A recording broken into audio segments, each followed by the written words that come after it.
গাজীপুরের কাশিমপুর এবং কেরানীগঞ্জের কেন্দ্রীয় কারাগার থেকে যোগ দিচ্ছেন আমাদের সহকর্মীরা।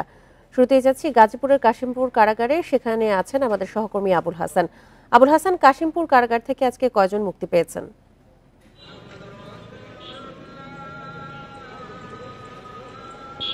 দেখুন, আমরা যে সর্বশেষ খবরটি পেয়েছি, গাজীপুরের কাশিমপুর কারাগার থেকে ইতিমধ্যে 126 জন বন্দী মুক্তি পেয়েছেন এবং তারা কিন্তু তাদের যারা আত্মীয় স্বজন এসেছিলেন তাদের সঙ্গে নিয়ে বাড়ি ফিরে গেছেন। এখন কিন্তু অল্প সংখ্যক মানুষ এই কারা ফটকে অপেক্ষমান আছে এবং আমরা আরও খবর নিয়ে যেটি জেনেছি যে দুপুরের পর 10 জনের জামিনের কাগজপত্র এসে পৌঁছেছে এবং এই 10 জন সর্বমোট 136 জন বন্দী এখানে রয়েছেন, যার মধ্যে 126 জন ছাড়া পেলেন। এবং কিছুক্ষণ আগে এখানে একটি সংবাদ সম্মেলন হয়েছে কারা ফটকের সামনে, সেখানে বিডিআর কল্যাণ পরিষদ নামে একটি সংগঠনের ব্যানারে এই সংবাদ সম্মেলন হয় এবং এখানে যারা নেতা ছিলেন তারা যেটি দাবি করেছেন যে এই যে বিডিআর বিদ্রোহে যারা ছাড়া পেয়েছেন তাদের সহ আরও 4 শতাধিক বন্দী কিন্তু এখনো রয়েছে।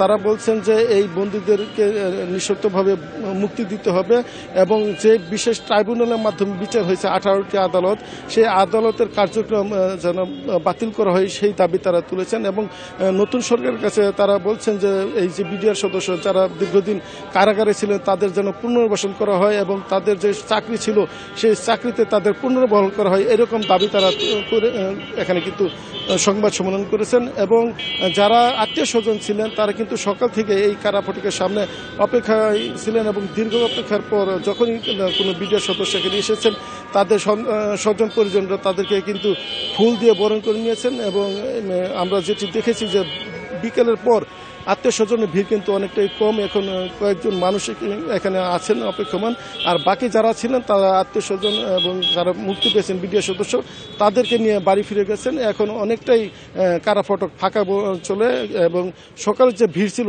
সেই ভিড় কিন্তু এখন আর নেই। এবং এই ছিল গাজীপুরের কাশিমপুর কারাগার থেকে বিডিআর বিদ্রোহের সাজাপ্রাপ্তদের মুক্তির সর্বশেষ খবর।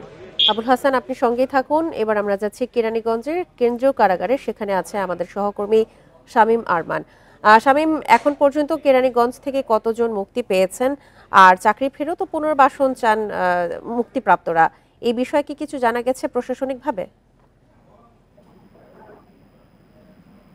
তবে আমাদের গাজীপুরের থেকে আবুল হাসান যেমনটা বলছিলেন যে যারা আজকে 178 জন মুক্তি পেয়েছে তার মধ্যে কেন্দ্রীয় কারাগার কেরানীগঞ্জ থেকে কিন্তু 41 জন বিডিআর সদস্য তারা মুক্তি পেয়েছে এবং মুক্তির স্বাদ যে কত আনন্দের হতে পারে সেটি কিন্তু আজকে এখানে যারা উপস্থিত হয়েছিল তারা একমাত্র দেখতে পেরেছে। এবং আরেকটি বিষয় আপনাকে জানাতে চাই যে এখানে বিডিআর সদস্য তারা কিন্তু একটি দাবি করেছেন তাদেরকে পুনর্বাসন করতে হবে এবং তাদের জীবনের যে 16টি বছর হারিয়ে গেল, তাদের সোনালী যে অধ্যায়গুলো তাদের চলে গেল, সেই জীবনটা কে ফিরিয়ে দেবে, এমন প্রশ্নটা কিন্তু তারা করেছে।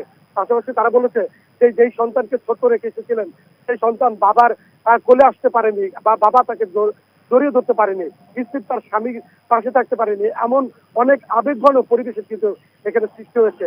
এবং অনেকে এসেছে তাদের নাতিরা তার নানাকে বরণ করতে, তারা ফুল নিয়ে এসেছেন এবং হাতে মিষ্টি নিয়ে এসেছেন। তারা মিষ্টি যখন খেয়েছে তখন কিন্তু তাদের চোখ দিয়ে অঝরে জল পড়ছে এবং সেটি কিন্তু সেই আবেগঘন পরিবেশের সেটি শুধুমাত্র এখানে যারা উপস্থিত হয়েছে তারা এবং সোশ্যাল মিডিয়ার কল্যাণে অনেকে সেটা কিন্তু দেখতে পেরেছে। তারা একটি কথা বলেছে যে আমরা যেন বাকি জীবনে অন্তত আমাদের জীবনটা ভালোভাবে পরিচালনা করতে পারি এবং আমাদের জীবনে যে সুন্দর সময়গুলো হারিয়ে গেল এবং জীবনে অনেক কষ্ট করেছে তাদের পরিবার, সেই পরিবারগুলো যাতে আর জীবনে কষ্ট করতে না হয় অন্তর্বর্তীকালীন সরকারের কাছে তারা এমনটা দাবি করেছে।